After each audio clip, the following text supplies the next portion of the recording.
The weight of unanswered prayers often feels like a physical burden, doesn't it? Like carrying stones in your pockets, each one a silent question mark aimed at the heavens. We strive, we believe, we pour our hearts out in supplication, yet the heavens sometimes seem distant, unresponsive. This isn't a crisis of faith, but a very human experience, a shared struggle in the journey of belief. It's in those moments of perceived silence that doubt can creep in, whispering insidious suggestions of abandonment, of divine indifference. We begin to question not just the answers, but the very act of asking. Are we truly heard? Does our connection, so vividly felt in moments of grace, simply fade into the ether when we face hardship? This morning isn't about dismissing those doubts with platitudes or offering simplistic solutions to complex spiritual questions. It's about acknowledging the raw reality of those feelings, the ache of unanswered longing, the fatigue of relentless petition.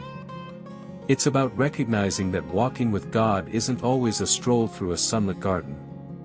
Sometimes, it's a trek through a dense forest, where shadows lengthen and the path ahead is obscured.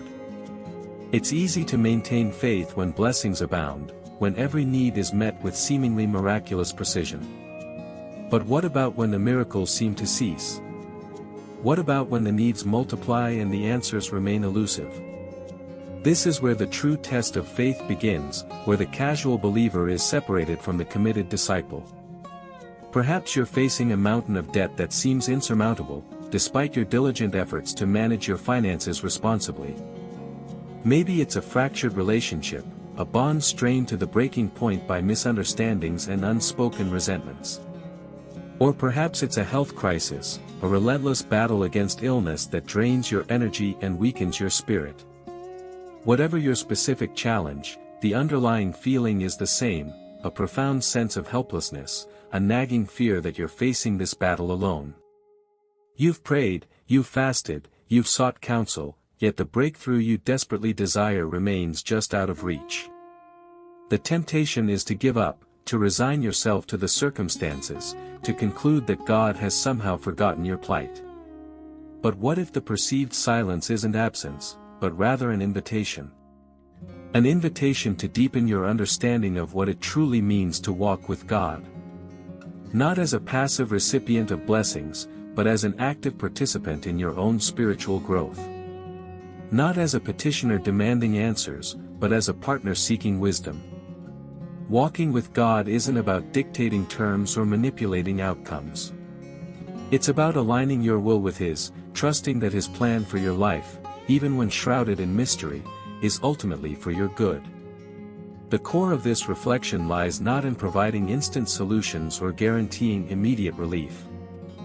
Instead, it's a gentle nudge toward a more profound understanding of the divine relationship. It's about recognizing that God's presence isn't contingent on our circumstances, but rather a constant, unwavering reality, accessible even in the darkest of times. It's about shifting our focus from the desired outcome to the transformative journey itself, trusting that even in the midst of trials, we are being shaped, molded, and refined into the people we were created to be. This is not a promise of an easy path, but a declaration of unwavering companionship. A reminder that even when we feel lost and alone, we are never truly abandoned. The journey may be arduous, but the destination, and the growth experienced along the way, is infinitely worthwhile. Consider, if you will, a seasoned sailor navigating by the stars. The vast ocean represents the uncertainties of life, and the sailor, our own human spirit seeking guidance. The stars, in this analogy, are the constant principles and promises of faith. A novice mariner might only look for the brightest star, expecting immediate and direct navigation to a specific port. However, a skilled sailor understands that navigation involves triangulation, utilizing multiple celestial points to determine position and chart a course. Similarly, our walk with God often requires discerning multiple facets of His character and applying them to our situation, rather than expecting one blinding revelation to solve everything at once. On a related point, contemplating the idea of divine timing can offer solace when answers are delayed. Think of a master craftsman meticulously shaping a piece of wood. The craftsman doesn't rush the process, but instead patiently sands, chisels, and refines, understanding that each step is crucial to achieving the final, beautiful form. In much the same way, the Lord may be working on us, refining our character and preparing us for blessings that we are not yet ready to receive. Hasty answers, like poorly finished wood, may lack the strength and durability to withstand the pressures of life. Furthermore, it's vital to acknowledge that sometimes our prayers are answered in ways we don't anticipate. Picture a gardener who plants a seed expecting a rose, but instead, a strong oak tree begins to grow. The rose, though beautiful, may have been short-lived and fragile. The oak, however, provides shade, shelter, and enduring strength for generations. In the same manner, God's response to our prayers might not always align with our immediate desires, but they may ultimately serve a greater purpose, providing long-term benefits that far exceed our initial expectations. Another crucial layer is recognizing the transformative power of surrender. Imagine a tightrope walker who insists on controlling every aspect of their performance, refusing to trust the balance pole or the safety net below. Their fear and rigidity will likely lead to a fall. Conversely, a walker who trusts the equipment and their training can move with grace and confidence, even in the face of challenging winds.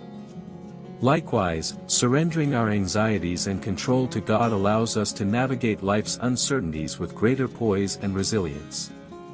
This doesn't mean passivity, but rather active trust in a power greater than ourselves. To extend this idea, consider the importance of communal support. A lone ember, separated from the fire, quickly cools and extinguishes. But when joined with other embers, it reignites and contributes to a roaring flame. Our faith, too, is strengthened when we connect with fellow believers, sharing our struggles, offering encouragement, and praying for one another. The collective strength of the community can provide the warmth and support needed to persevere through challenging times, reminding us that we are not alone in our journey. Sharing burdens lightens the load. In a related vein, reflecting on past experiences where perceived setbacks ultimately led to unforeseen blessings can fortify our faith during present trials. Think of the caterpillar, seemingly trapped in a chrysalis. From its perspective, it might appear to be a period of confinement and stagnation. Yet, unseen, a remarkable transformation is taking place, preparing it for a future of vibrant flight. Likewise, periods of difficulty in our lives, though painful and confusing, can be times of profound spiritual growth, equipping us for future opportunities and responsibilities. Remembering those past, chrysalis moments can offer hope and perspective when facing new challenges. Expanding on this idea, we should consider the role of active listening in our communication with the divine. It's easy to approach prayer as a one-way conversation, simply presenting our requests and expecting an immediate response. However, true communion involves attentive listening, discerning the subtle nudges and whispers of the Holy Spirit. It's akin to learning a new language. At first, we only understand a few words, but with diligent practice and attentive listening, we gradually grasp the nuances and complexities of the language. Similarly, cultivating a spirit of attentive listening in prayer allows us to better understand God's will and direction for our lives. To further illustrate this point, examine the concept of spiritual disciplines. These are intentional practices, such as prayer, fasting, and scripture study, designed to cultivate a deeper connection with God. They are like the consistent training regimen of an athlete. The athlete doesn't expect to win the race simply by showing up on the day of the event. They understand that consistent training, discipline, and sacrifice are essential for success. Similarly, engaging in spiritual discipline strengthens our faith and prepares us to face the challenges of life with greater resilience and grace. By the same token, cultivating gratitude, even in the midst of adversity, can profoundly shift our perspective. Visualize a prism. When light shines through it, the prism refracts the light, revealing a spectrum of vibrant colors. Similarly, gratitude acts as a prism, refracting our experiences and revealing the blessings that are often hidden amidst the difficulties. Focusing on what we have, rather than what we lack, can transform our perspective and fill our hearts with hope and joy, even when circumstances are less than ideal. On a slightly different tack, consider that sometimes the most powerful prayers are not spoken, but lived. Imagine a doctor who tirelessly serves the sick and suffering, not for personal gain, but out of genuine compassion. Their actions speak louder than any words, reflecting the love and grace of God to those in need. Similarly, our daily actions, our acts of kindness, compassion, and service, can be powerful expressions of our faith, demonstrating our love for God and for our fellow human beings. Living a life of purpose and service becomes a prayer in itself. Looking through a different lens, contemplate the notion that our struggles can be opportunities for divine encounters. Think of Jacob wrestling with the angel. It was a grueling, demanding encounter, leaving him physically marked. Yet, it was through this struggle that Jacob received a new name and a renewed blessing. In a similar fashion, the challenges we face can be opportunities to encounter God in a profound and transformative way, receiving strength, wisdom, and a deeper understanding of His purpose for our lives. This encounter may not always be comfortable, but it can ultimately lead to significant spiritual growth. In a related vein, let's examine the importance of forgiveness, both towards ourselves and others. Imagine a ship weighed down by barnacles. The barnacles accumulate over time, slowing the ship's progress and making it difficult to navigate. Similarly, unforgiveness weighs down our hearts, hindering our spiritual growth and preventing us from fully experiencing God's grace. Releasing bitterness and resentment, extending forgiveness as we have been forgiven, allows us to sail freely and experience the fullness of God's love. To build upon this, consider the concept of spiritual warfare. This isn't a literal battle with physical weapons, but rather a struggle against negative thoughts, temptations, and spiritual forces that seek to undermine our faith. Think of a gardener diligently tending their garden, weeding out unwanted plants and protecting it from pests. Likewise, we must actively guard our minds and hearts, resisting negative influences and cultivating thoughts that are true, noble, and praiseworthy. This requires vigilance, discernment, and a reliance on God's strength. As an alternative perspective, ponder the idea of embracing vulnerability. Society often encourages us to project an image of strength and self-sufficiency, hiding our weaknesses and vulnerabilities. However, it is in our moments of vulnerability that we often experience God's grace most powerfully. Think of a child who runs to their parent for comfort when they are hurt or afraid. It is in their vulnerability that they receive love, reassurance, and healing. Similarly, when we are honest about our struggles and weaknesses, we open ourselves up to receive God's comfort, guidance, and strength. Turning to another vital element, reflecting on the lives of biblical figures who faced adversity can offer invaluable encouragement. Consider the story of Joseph, who was betrayed by his brothers, sold into slavery, and falsely accused. Despite these immense hardships, he remained faithful to God, and ultimately rose to a position of great influence, using his power to save his family and the surrounding nations. Joseph's story reminds us that even in the midst of seemingly insurmountable challenges, God can work all things together for good, if we remain faithful to Him.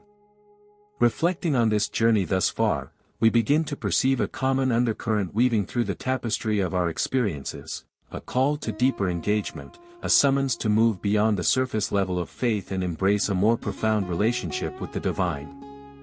It's less about seeking immediate gratification or demanding specific outcomes, and more about cultivating an enduring connection that sustains us through every season of life. The essence of walking with God, as we've explored, isn't a passive acceptance of preordained events, but rather an active participation in a co-creative dance, where our will aligns with His purpose. Considering these interwoven perspectives, the path forward begins to illuminate itself, not as a clearly marked highway, but more akin to a winding mountain trail. The ascent may be challenging, the terrain uneven, and the summit often hidden from view. Yet, with each step, with each mindful breath, with each act of faith, we gain a clearer perspective, a stronger resolve, and a deeper appreciation for the journey itself. It's a journey marked not by the absence of difficulty, but by the presence of unwavering companionship. Drawing these strands together, we see a recurring motif, the importance of shifting our focus from the external circumstances to the internal transformation. It's about recognizing that the true blessings often lie not in the attainment of our desires, but in the refining of our character, the strengthening of our faith, and the deepening of our love. The trials we face are not simply obstacles to be overcome, but opportunities for growth, opportunities to discover hidden strengths, and opportunities to experience the boundless grace that is available to us. As we approach the final reflection, it's essential to acknowledge that the answers we seek may not always come in the form we expect. They may not arrive as thunderous pronouncements or miraculous interventions, but rather as gentle whispers, subtle nudges, and quiet moments of illumination. It requires a discerning heart, a receptive spirit, and a willingness to trust that even when we cannot see the full picture, God is working behind the scenes, orchestrating events for our ultimate good. In light of these accumulated insights, the anticipation builds not towards a simple resolution or a neatly packaged conclusion, but rather towards a renewed sense of purpose, a strengthened commitment to our faith, and a deeper understanding of what it truly means to walk with God, not just in times of ease, but also in the face of adversity. The journey continues, and with it, the promise of continued growth, continued learning, and continued blessings. The essence of walking with God, then, distills down to this: it's not about demanding a divine guarantee of ease, but about embracing the divine partnership in the midst of life's complexities. It's about recognizing that the path to true fulfillment isn't paved with seamless victories, but rather forged in the crucible of challenges, refined by the fires of adversity, and illuminated by the unwavering light of faith. The answers we seek aren't always delivered as immediate solutions, but as gradual unveilings, revealing not just the path forward, but the strength within us to navigate it. Consider the image of a river, constantly flowing, carving its way through the landscape. It encounters obstacles, navigates bends, and weathers storms. Yet, it persists, its journey shaping not only the land around it, but also the very water that flows within it. Our lives, too, are like that river, constantly moving, constantly evolving, shaped by the experiences we encounter along the way. And just as the river draws its strength from a source beyond itself, so too do we draw our strength from the divine wellspring that never runs dry. The true practice begins now, not in the recitation of prayers or the performance of rituals, but in the daily, moment-by-moment choice to walk in faith, to trust in God's plan, even when we cannot fully understand it. It's about choosing to respond to adversity with grace, to extend forgiveness with compassion, and to live with a sense of purpose that transcends our own limited ambitions. It's about recognizing that we are not simply passengers on this journey, but active participants in a divine drama, each with a unique role to play. Ultimately, walking with God is about transformation, about becoming the people we were created to be, not in spite of our challenges, but because of them. It's about embracing the paradox that true strength is found in vulnerability, that true wisdom is found in humility, and that true joy is found in surrender. The path may not always be easy, but it is always worthwhile, for it leads to a destination far beyond our wildest dreams, a destination of peace, purpose, and unwavering love. May your walk today, and every day forward, be filled with the unwavering presence and boundless grace of God.